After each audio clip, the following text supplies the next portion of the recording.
Narapidana memiliki kegemaran yang unik. Setiap hari, dia minum 2 kilogram air keran. Tapi dia tidak pernah mau pergi ke toilet. Meskipun wajahnya memerah karena menahan, dia tetap memaksa dirinya sendiri untuk menyelesaikan 200 push-up sekaligus. Dan dia menyiksa dirinya seperti itu, hanya untuk menunggu kesempatan yang sempurna. Akhirnya, pada hari itu, di penjara, makan siangnya menggunakan saus kedelai. Lao tahu kesempatan telah tiba. Jadi dia duduk di mana saja, dan mulai makan dengan lahap. Dan pada saat yang sama, kepala penjara datang untuk melakukan pemeriksaan rutin.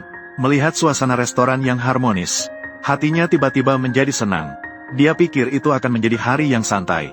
Namun, pada detik berikutnya, Lao Bai segera mulai berakting. Dia pura-pura tersedak oleh makanan.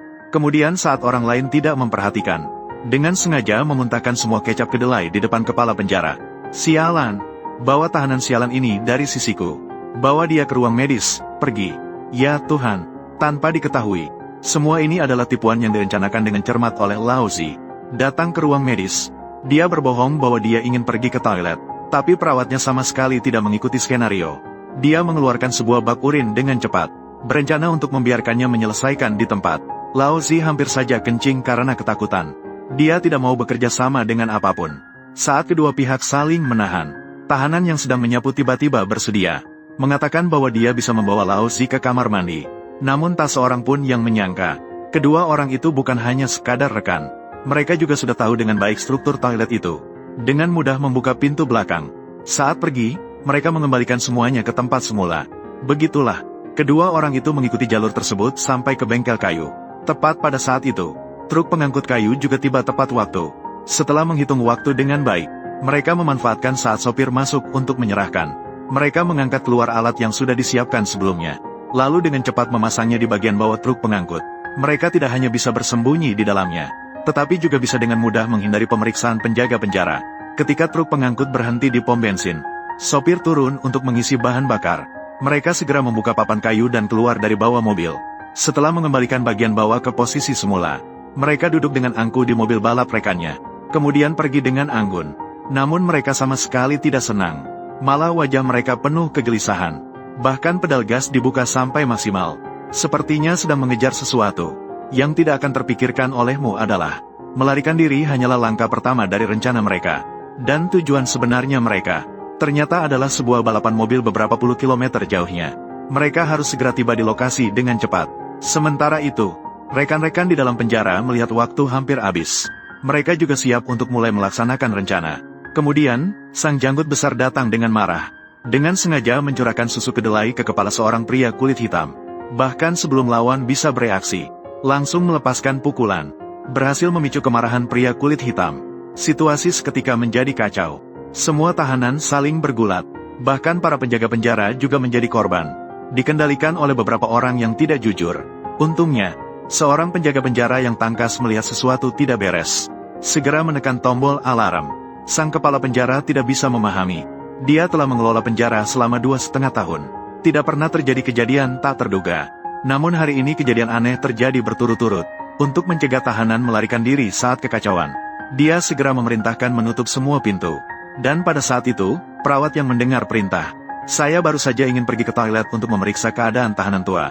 Namun saya dihalangi oleh pintu besi yang tebal." Saat itu bawahannya bersiap untuk mencari bantuan dari luar. Namun langsung dihentikan oleh sang kepala penjara. Dia tidak ingin selama masa jabatannya terjadi kerusuhan di penjara, kejadian buruk seperti itu. Untuk segera meredakan situasi ini, dia hanya bisa memutuskan untuk bernegosiasi dengan para tahanan. Namun saat itu para penjaga penjara telah ditawan. Dan menghadapi berbagai kelonggaran dari sang kepala penjara, para tahanan tidak hanya tidak bersyukur, malah menggunakan saus kedelai untuk menutupi kamera pengawas. Dan membawa piring dan kertas timah. Secara berturut-turut menutup semua jendela. Kedua belah pihak mulai saling menghadapi. Dan sisi lainnya, Lao Bai akhirnya tiba di lokasi balap mobil. Balapan baru saja dimulai. Namun dia tidak datang untuk bermain-main. Tujuan sebenarnya kali ini adalah mencuri sejumlah besar uang tunai dari brankas bawah tanah. Karena banyaknya orang selama balapan, volume perdagangan tunai sangat besar. Penyelenggara hanya bisa sementara menyimpan uang tunai melalui saluran pengangkutan khusus untuk disimpan di bawah tanah. Kemudian akan diangkut setelah pertandingan selesai. Untuk berhasil mencuri sejumlah uang tunai ini, Lao Bai sudah merancang rencana yang sempurna. Dia pertama-tama mengirim anak buahnya ke stasiun sinyal terdekat. Tuangkan botol nomor 2 ke botol nomor 1. Benar. Tuangkan botol nomor 3 ke botol nomor 4. Cepat lari. Seiring dengan suara ledakan keras, seluruh mesin pembayaran di arena seketika mati. Dengan begitu, volume perdagangan tunai pun meningkat drastis. Sementara Lao Zi dan dua orang lain menyamar sebagai petugas kebersihan. Dengan mudah masuk ke ruang bawah tanah melalui lorong sampah. Kemudian mereka tidak berani mengulur waktu sedikit pun.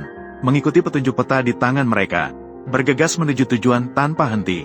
Dan sepanjang jalan, semua pintu besi sudah terbuka sejak awal. Setelah beberapa orang berhasil berkumpul, Lao Bai memperlakukannya seperti harta karun. Dia mengambil sebuah kantong plastik putih dari temannya. Namun di dalamnya hanya terdapat 2 pulpen pemutih. Dan 2 bungkus permen beruang. Kemudian, di tengah kebingungan temannya, Lao Bai dengan cepat mencampurkan beberapa barang ini bersama-sama. Hanya dalam waktu 2,5 menit, sebuah bom kecil berhasil dibuat. Namun ketika dia bersiap untuk bertindak, tiba-tiba dia dihentikan dengan tegas oleh temannya. Kedua orang tersebut meragukan bom yang dibuat oleh Lao Zi. Mereka tidak peduli seberapa keras mereka berpikir. Mereka tidak bisa percaya bahwa permen beruang bisa digunakan untuk membuat bom. Melihat kemampuannya dipertanyakan, Lao Zi lulus dari universitas ternama. Merasa sangat dihina. Untuk benar-benar menghilangkan keraguan kedua orang tersebut, dia langsung menjelaskan teorema Pythagoras di tempat. Namun, Lao Bai dengan jelas menjelaskannya. Bahkan, teorema dengan sisi 3, 4, dan 5 dijelaskan dengan mudah. Bagaimana menurutmu? Baiklah, aku mulai mengerti sedikit. Ya, saya juga. Melihat penjelasannya mulai berhasil, Tuan Bai sangat bersyukur. Barulah mereka merasa tenang untuk melanjutkan tindakan selanjutnya. Dia dengan hati-hati memasukkan bom ke dalam tong kecil. Kemudian mereka tiba di depan saluran. Pada saat tong kecil disedot masuk, Tuan Zi langsung mengambil topinya dan berlari. Awalnya temannya tidak begitu memperhatikan. Namun setelah melihat ekspresi panik Tuan Zi, kedua orang itu akhirnya harus memilih untuk percaya. Karena hidup hanya sekali. Mereka mengira akan terjadi ledakan dahsyat. Ternyata, tong kecil yang jatuh tetap diam. Mereka melihat tidak ada tanda-tanda aktivitas. Beberapa orang mendekat dengan rasa ingin tahu untuk melihat keadaan. Namun pada detik berikutnya, kejadian tak terduga tiba-tiba terjadi. Itu kembali lagi. Tuan Bai sama sekali tidak menyangka, tong kecil malah terpental kembali. Untuk menyelamatkan wajahnya, dia hanya bisa maju dengan perlahan dan berani mengambil bom dari tangan rekan. Namun ketika dia hati-hati membuka penutupnya, barulah dia lega panjang. Sekarang saya mengerti di mana letak masalahnya. Saya memutar kantong terlalu kencang. Setelah berkata begitu, dia segera menyesuaikan, melemparkannya kembali ke saluran. Dan kali ini tidak ada kejadian tak terduga. Tabung kecil mengalami ledakan hebat di dalamnya. Kemudian mereka menghubungkan penyedot debu ke saluran lagi. Memanfaatkan daya hisapnya yang besar, berhasil menghisap sejumlah besar uang kertas. Ketika melihat uang kertas yang tidak akan habis untuk beberapa generasi, semua orang tiba-tiba bersemangat dan menari-nari. Namun yang mereka tidak tahu adalah, karena ledakan bom tidak ditangani dengan cepat, asap langsung melayang ke atas melalui saluran. Tepat ketika ditemukan oleh pelayan. Meskipun tidak tahu apa yang terjadi, namun dia tetap menelepon petugas keamanan. Namun pusat kontrol juga bingung, karena tidak ada suara alarm di sini. Dan sistem pemadam kebakaran juga dalam kondisi baik. Namun demi keamanan, mereka masih mengirim 2 penjaga keamanan untuk memeriksa situasi. Apakah Anda menemukan sesuatu? Tidak ada apa-apa. Mari kita pergi ke lantai B untuk melihat-lihat. Baiklah. Namun ketika mereka sampai di lantai B, mereka bertemu dengan 2 orang yang sedang mengangkut uang kertas. Kedua orang itu sangat ketakutan. Bahkan bicaranya pun jadi terbata-bata. Untungnya, kedua penjaga keamanan juga cukup cerdas. Hanya melakukan sedikit tanya jawab. Dan dengan mudah melepaskan kedua orang itu. Namun mereka bahkan tidak pernah bermimpi bahwa mobil itu sebenarnya penuh dengan uang kertas. Itu adalah mobil penuh dengan uang kertas. Setelah melepaskan kedua orang itu, mereka hanya bisa melanjutkan pemeriksaan ke dalam. Namun tidak lama setelah mereka pergi, si kurus tiba-tiba melihat ke arah dan menemukan bahwa ada asap putih keluar dari sebuah ruangan. Namun ketika mereka membuka pintu, namun hanya ada satu staf yang sedang merokok. Menghadapi teguran dari petugas keamanan, staf tersebut tidak takut sedikit pun. Malah semakin berani dan kembali dengan sabar. Ternyata Tuan Bai sudah memberi suap, sehingga meskipun dia kehilangan pekerjaannya, dia akan tetap hidup dengan nyaman sepanjang hidupnya. Begitulah, petugas keamanan melaporkan situasinya ke pusat kontrol. Dan mobil penuh dengan uang kertas juga diam-diam dibawa pergi. Kemudian kedua orang tua itu naik mobil sport biru. Namun mereka sebenarnya tidak melarikan diri. melainkan berencana untuk kembali ke penjara. Lagi pula mereka hanya tinggal beberapa bulan lagi untuk bebas dari hukuman. Dengan cara ini, mereka tidak hanya bisa menciptakan alibi, tetapi juga bisa keluar dengan selamat. Sementara itu, di sisi lain, si tua di penjara melihat bahwa waktunya hampir habis. Langsung memberi isyarat kepada bawahannya untuk bertindak. Kemudian dia mengeluarkan 2 batang inti pensil, dan menusuknya ke dalam kertas toilet. Kemudian menyuntikannya ke dalam kunci pintu untuk menyebabkan korsleting. Kemudian melemparkan tisu yang menyala ke dalam tong sampah. Akhirnya membawa tong sampah ke depan pintu. Berhasil memicu alarm asap. Suara alarm yang menusuk langsung terdengar di ruang kontrol. Sang kepala penjara sebenarnya tidak ingin mencari bantuan dari luar. Namun bawahannya mengingatkannya. Akhirnya seluruh penjara mungkin akan terbakar. Tanpa pilihan, dia hanya bisa menyetujuinya. Tanpa dia sadari, saat itu, Lao Bai dan temannya sedang mengenakan pakaian pemadam kebakaran. Diam-diam menunggu di sudut dinding. Pada saat tim pemadam kebakaran pergi, mereka diam-diam naik ke mobil pemadam kebakaran. Begitulah, mereka mengikuti mobil pemadam kebakaran sepanjang jalan. Dengan mudah kembali ke penjara, ketika semua petugas pemadam kebakaran pergi memadamkan api. Hanya 2 orang tua bayi yang mengeluarkan kepala mereka, kemudian kembali ke sel melalui lorong sebelumnya. Di sisi lain, setelah petugas pemadam kebakaran tiba di lokasi, mereka baru terkejut menemukan, ternyata hanya 1 tong sampah yang sedang terbakar. Dan tahanan itu menatap mereka dengan wajah penuh keceriaan. Meskipun mereka tahu bahwa mereka telah ditipu, namun mereka tetap memadamkan api dengan perasaan sakit hati. Ketika perawat datang untuk memeriksa mereka setelah kejadian. Saat itu, Tuan Bai terbaring dengan tenang di tempat tidur. Mereka mengira rencana ini sempurna, tapi tidak disangka. Hanya beberapa hari kemudian, petugas polisi segera menemukan kepala penjara. Ternyata menurut hasil penyelidikan mereka, ada seorang staf baru-baru ini dipecat dari arena. Kemudian kedua saudara itu datang ke penjara untuk mengunjungi ayah mereka. Namun keadaan pada hari itu, hanya ada rekaman video tanpa suara.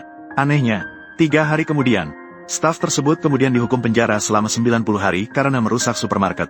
Dihukum penjara selama 90 hari.